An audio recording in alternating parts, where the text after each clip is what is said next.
Hey, Dr. Simmons here. Welcome to week 3 of our course, Pastoral Counseling. I hope everything is going well. I've appreciated the good discussions I've seen so far. Good, robust discussions, good interaction. Let me just remind you to continue to find academic sources to support what you're saying from the book or other places as well. Don't forget also we have a blog that is available that as you come across things that are important or you think might be useful, go into that blog. If you'll look on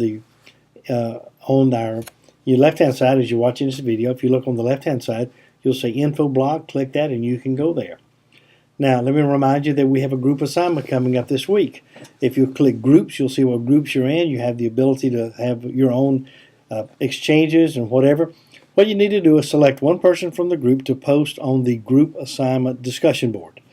So that is there.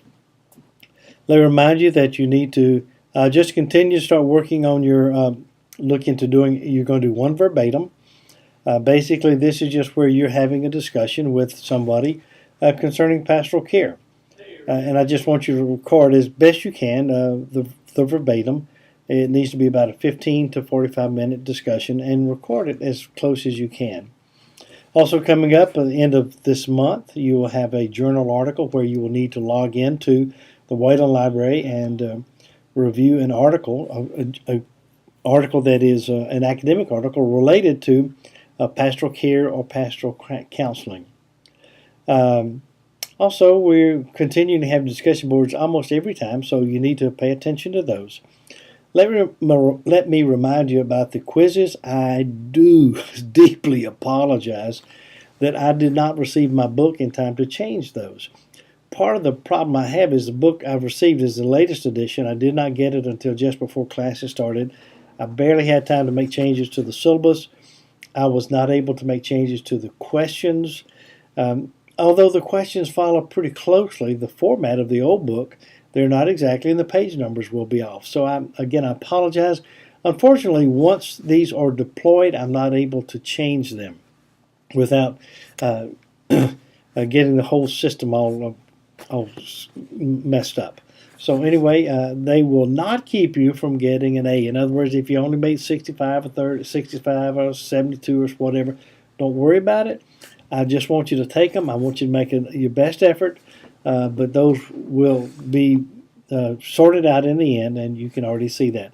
Remember, if you go to your grades, where it says My Grades, you should have comments that I make about your discussion boards, and you should see the answers to your quizzes. Also, you'll see how I have overridden the grades so that your grades are pulled up so that no one makes less than an A if you're making any kind of decent effort. Let me just remind you that this course is about pastoral care and counseling as it relates to working with people in a ministry setting. You don't have to be a pastor to do this. You can be a chaplain. You can work for an organization. You can just be a pretty nice guy working in the church.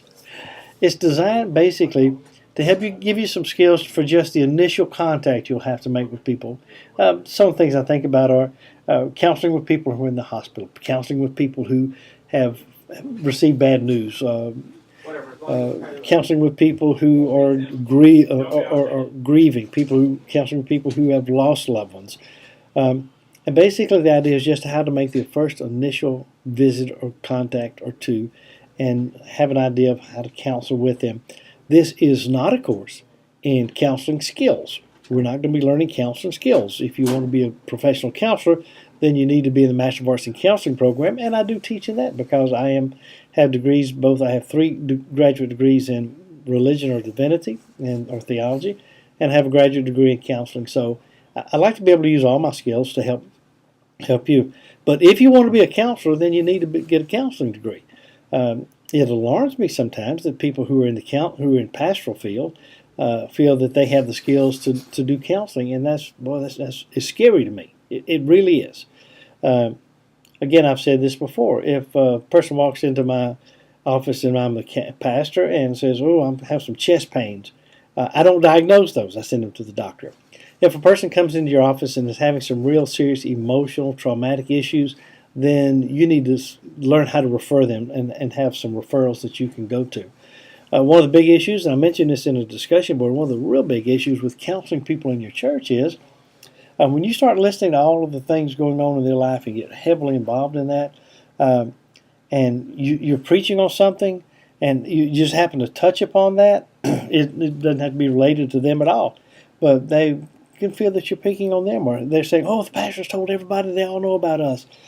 So I never advise pastors to be doing any kind of substantial counseling, even if you have a counseling degree, because it just doesn't work well.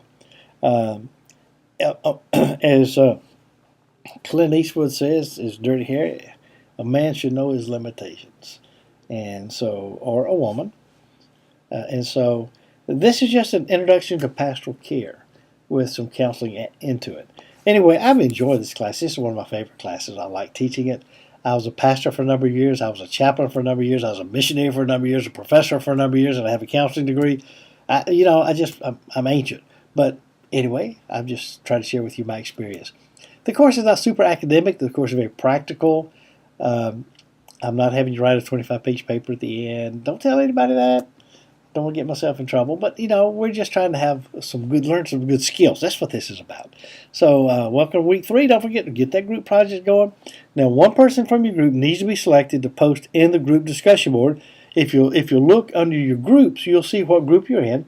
And you'll have file exchanges. You'll have your own discussion board. But you have to focus and put your discussion, your summary of what you're doing, in the group discussion board, which can be found on either discussion boards when you click discussion boards, or it can be found when you click week 3. Hey, thanks for the good work. I'm having fun with you guys and ladies. All right, bye.